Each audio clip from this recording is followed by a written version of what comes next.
महिलाएं उसमें जो है रज लेने के लिए झुकी है, पीछे से प्रेशर आया है, प्रेशर पे वो महिलाएं दबती चली गई हैं। ऐसे करके ये घटना जो है बताया गया है। देखते ही हम एक शॉर्ट सा रह गए, हम एक साथ ऐसा रह गए, हम कहाँ आ गए यार जी, हम यानी भयभीत हो गए। अंदर लोगों ने बताया कि बाबा ने एक बात कही थी कि अगर कोई व्यक्ति मेरे पैरों की रज उसको अपने शरीर से लगा देगा तो वो निरोग, उसकी काया निरोगी हो जाएगी, उसका कल्याण हो जाएगा।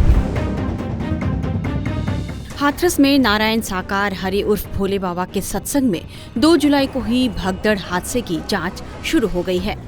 इस हादसे में 121 लोगों की मौत हो गई थी। हाईकोर्ट के सेवानिवृत्त न्यायाधीश ब्रजेश कुमार श्रीवास्तव के नेतृत्व में गठित न्यायिक जांच आयोग ने अपना काम शुरू कर दिया है। 6 जुलाई को आयोग के अध्यक्ष की अगुवाई में आयोग की 2 सदस्यीय टीम ने सिकंदराराव में घटनास्थल पर जाकर जांच की। आयोग ने पुलिस, प्रशासनिक अधिकारियों से बात की और पीड़ितों के परिजनों से भी मिले। आयोग के सदस्यों ने यह जानने की कोशिश की कि भगदड़ कैसे मची और श्रद्धालु कैसे मौत के मुंह में समाते चले गए। इस हादसे की जांच के लिए उत्तर प्रदेश के सीएम योगी आदित्यनाथ ने न्यायिक जांच की बात कही थी।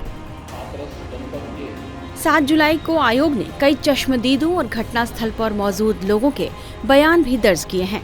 मीडिया रिपोर्ट्स के मुताबिक 4 घंटे में 34 प्रत्यक्षदर्शियों ने आयोग के सामने अपने बयान दर्ज कराए हैं। ज्यादातर गवाहों ने यही बताया कि भगदड़ में 121 मौतों का कारण बाबा की चरण रज लेने की होड़ और सेवादार और सुरक्षा कर्मियों की लापरवाही रही है। हम आपको बारी बारी से उन चश्मदीदों से मिलवाते हैं जिन्होंने आयोग के सामने अपने बयान दर्ज कराए हैं। सबसे पहले मिलिए मुकेश पहलवान से। उनसे ही सुनिए कि उन्होंने उस दिन घटनास्थल पर क्या देखा और उन्होंने किस तरह घायलों की मदद की। जब हम वहाँ से वापस आ रहे थे तो हमारे करीब 4 बजे का टाइम रहा है। तो इधर से जब गए थे तो पूरा माहौल अच्छा था। उधर से जब हम 4 बजे आए तो माहौल ऐसा था कि भगदड़ मची हुई थी। तो पब्लिक में जो भगदड़ मची हुई थी तो मैं और देवा पहलवान हमारा भाई है, तो हम दोनों जब हमने गाड़ी साइड में लगवाई तो हमने सोचा कि ये हो क्या रहा है, इसमें देखा जाए। तो वहाँ पे देखा गया कि बहुत लोग लाशें लेके भाग रहे थे, अपने निजी वाहनों से वो लेके जा रहे थे। तो ऐसी कंडीशन में हमने पूछना चाहा तो कोई बताने को तैयार नहीं था। इस कंडीशन ऐसी थी कि वो बस चीख पुकार थी उसमें।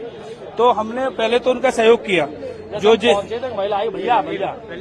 महिला आई, महिला बोली कि भैया कैसे भी करके हमारे ये इन्हें कुछ पहुंचो। तो हमने उन्हें सपोर्ट किया और उन्हें जो है जो जहां भिजवाना था गाड़ी में उन्हें वहां भिजवाया। उसके बाद हम लोग वहां पे लगे रहे तो हमें किसी ने कुछ नहीं बताया। जब थोड़ा सा माहौल शांत होने की क्रिया हुई तो हमने 1-2 व्यक्ति को वहां बुलाया। जब प्यार से पूछा कि ये माहौल हुआ कैसे, तो माहौल पता चला कि जैसे भोले बाबा का कोई वो रहता है कि वो निकलते हैं तो रज का मामला रहता है। तो रज लेने के लिए प्रत्येक महिलाओं में होड़ रहती है। तो कुछ महिलाएं उसमें जो है रज लेने के लिए झुकी है, पीछे से प्रेशर आया है, प्रेशर पे वो महिलाएं दबती चली गई हैं। ऐसे करके ये घटना जो है बताया गया है। अच्छा, ये बताइए कि आप यहाँ पर पहुंचे तो आपका जो स्टेटमेंट है बकायदा क्या रिटन फॉर्मेट में रिकॉर्ड किया गया है या फिर सिर्फ मौखिक तौर पर? नहीं, मौखिक तौर से हमसे पूछा गया, वो मौखिक तौर हमने बताया। अब उन्होंने रिकॉर्ड किया होगा तो उन्हें पता होगा। वैसे ना कोई कैमरा था, नहीं रिटर्न कुछ नहीं, ना हमसे कुछ रिटर्न दिया, केवल मोबाइल नंबर और नाम, ये ब्यौरा, गांव, ये सब पूछा गया। दूसरे प्रत्यक्षदर्शी से सुनिए। जब वे सड़क से गुजर रहे थे तो उन्होंने घटना स्थल पर कितना भयानक मंजर देखा था। हमने ये जानकारी दी, उन्होंने हमसे पूछा कि आप घटना के समय थे। मैंने कहा हाँ, हम घटना के समय थे, हम उधर से आ रहे थे ईटा से। तो हमें जैसे वहाँ पर गाड़ी रोकी, हमने देखा वहाँ पर भगदड़ हो रही थी, चीख पुकार, जैसे एक युद्ध होता है ना उस तरह से हो रही थी चीख पुकार। हमने मैं और मेरा भाई था साथ में मुकेश पहलवान, हमने गाड़ी रोक कर और हमने साइड में लगाई। हम जैसे गए, जैसे थोड़ी दूर पहुंचे तो बॉडियों को लेके जा रहे थे लोग और किसी की सांस चल रही थी, कुछ ऐसी बात नहीं, सारी बॉडी थी, सांस चल रही थी, सांस थी। तो अपने उनके पास जो अपनी प्राइवेट वैन, गाड़ी, बोलेरो जो भी थी उनमें रख रहे थे। 1-2 महिला हमारे पास आई, भैया रोते हुए, भैया हमारा बेटा वहां पर, हमारा पति वहां पर। तो हमें देखते ही हम एक शॉर्ट सा रह गए, हम एक साथ ऐसा रह गए, हम कहाँ आ गए यार जी, हम यानी भयभीत हो गए। तो फिर हमने सोचा चलो कोई बात नहीं है, इनकी सहयोग करना चाहिए। हमने उनके साथ उनके पतियों को, महिलाओं को, बेचारा महिला ज्यादा वहाँ पर डेड थी, महिला घायल भी थी, उनको उठवा के हमने प्राइवेट गाड़ी में रखा हुआ था। प्रशासन भी लगा हुआ था वहाँ पर, पुलिस के लोग भी लगे हुए थे। एक सिकंदराराव के वो हैं कि वहाँ पर SDM थे, वो भी अपनी हाथ में उठा के बॉडी में वो भी लगे हुए थे। तो हमने भी अपनी बॉडी उठाई और रखवाई, भिजवाई वहाँ पर, ये जाके हमने देखा। धर्मेंद्र चौधरी बता रहे हैं कि बाबा ने किस तरह सत्संग में अपना प्रोटोकॉल लागू कर रखा था और यह हादसे की एक बड़ी वजह बन गई।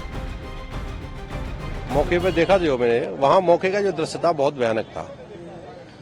डेड बॉडियां पड़ी हुई थी वहाँ। हमारा जो जिला प्रशासन था, मैं देखा था एसडीएम साहब थे, पुलिस प्रशासन था, वो सारे के सारे डेड बॉडियों को शिफ्ट करने में, हॉस्पिटल भिजवाने में और जो घायल थे उनको भिजवाने में हम लोग, आसपास के क्षेत्र के काफी लोग लगे हुए थे। तो सबसे पहले तो हमने यही काम किया जो हमारा फर्ज बनता था। आसपास क्षेत्र ने प्रशासन के साथ मिलके सभी को शिफ्ट कराया हॉस्पिटल में और उसके बाद हमने वहाँ लोगों से बातचीत की। तो बातचीत में साफ ये चीजें क्लियर होके आई थी कि बाबा ने अपना एक प्रोटोकॉल बना रखा है। वहाँ जहाँ सत्संग चलता है, जिस सत्संग पांडाल में चलता है, वहाँ एक तो पुलिस प्रशासन और प्रशासन को जाने की अनुमति नहीं होती। बाबा वहाँ सिर्फ अपने भक्तों को अंदर जाने देते हैं और अंदर न वीडियो कोई अलाउ है।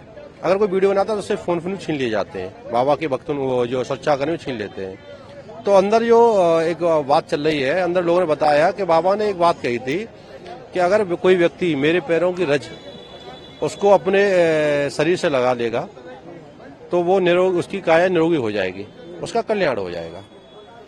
तो ये सारी चीजें, जैसे बाबा वहां से निकल के आते हैं बाहर, तो प्रशासन था, उनको तो पास जाने की अनुमति थी नहीं। बाबा के जो निरीक्षुरक्षा कर्मी थे, बाबा के साथ थे, बाबा की गाड़ी के आसपास जो खड़े थे, जैसे ही ये लोग बाबा के भक्त पहुंचते हैं, गाड़ी तरफ भागते हैं, जिसमें महिलाएं थी, बच्चे थे, तो वहाँ जो बाबा की सुरक्षा कर्मी थे वो धक्के मुक्की कर देते हैं। प्रत्यक्षदर्शियों ने आयोग के सामने बयान दर्ज कराने के बाद दोषियों के खिलाफ कड़ी कार्रवाई की मांग की है और घटना के लिए बाबा को जिम्मेदार ठहराया है। जो भी सही मायने में दोषी हैं, जांच में जो निकल के आए, हम वो चाहते हैं जो भी दोषी है उसके खिलाफ कार्रवाई हो। नहीं, ऐसे घटना हुई है तो बाबा ही उसमें मेन थे और ये जांच का विषय है कि दोषी कौन है, मगर जो हमने देखा है वो हमने आयोग के समक्ष रखा है। हमारे जिले की, हमारे नजदीक सिकंदर तहसील में जो वाक़या हुआ है, हम सब बेहद दुखी हैं। इतनी बड़ी बड़ी घटनाएं होती हैं और आगे इस तरह की कोई पुनरावृत्ति नहीं हो तो उसके लिए शासन प्रशासन कड़े नियम बना, जो परमिशन होती है, परमिशन से ज्यादा लोगों की एंट्री नहीं हो। और इतनी बड़ी घटना है तो हम तो बहुत ज्यादा व्यथित हैं। उसके बाद भी जो मेन लोग मुद्दई हैं उनको नामित नहीं किया गया है। चंद 5, 7, 10 लोगों को आप नामित करके इतने बड़े खुलासे को, इतनी बड़ी डेथ हुई है तो इसका जिम्मेदार कौन होगा? बस इसी अपील के लिए आए थे। बिल्कुल जिम्मेदार हैं बाबा, घटना के जिम्मेदार हैं। उनकी कार्य समिति है, उनकी आयोजक समिति है, लेकिन सिर्फ चंद लोगों को ही उसमें मुद्दई बना के इस खुलासे का पूरी तरह से पटापेच नहीं हो सकता। इससे पहले घटना के मुख्य आरोपी देव प्रकाश मधुकर और अन्य आरोपी संजू यादव को 6 जुलाई को 14 दिन की न्यायिक हिरासत में भेज दिया गया है। मधुकर को पुलिस ने 5 जुलाई को दिल्ली के नजफगढ़ से गिरफ्तार किया था। हाथरस हादसे की एफआईआर में इस घटना का मुख्य आरोपी देव प्रकाश मधुकर को ही बनाया गया है। देव प्रकाश मधुकर की गिरफ्तारी के बाद पुलिस ने इस मामले की जांच को लेकर और क्या जानकारी दी है, ये भी जान लीजिए।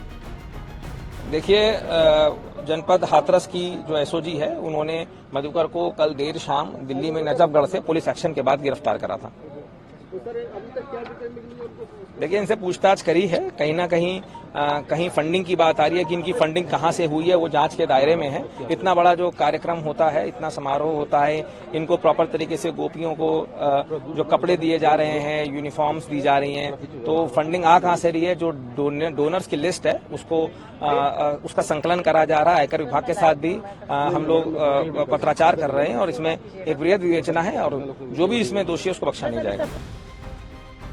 उम्मीद की जा रही है कि मुख्य आरोपी की गिरफ्तारी और न्यायिक आयोग की जांच में तेजी आने से पीड़ितों को अब न्याय मिलने का रास्ता खुल सकेगा और पुलिस दोषियों तक पहुंच सकेगी। टाइम्स नाउ नवभारत डिजिटल की रिपोर्ट।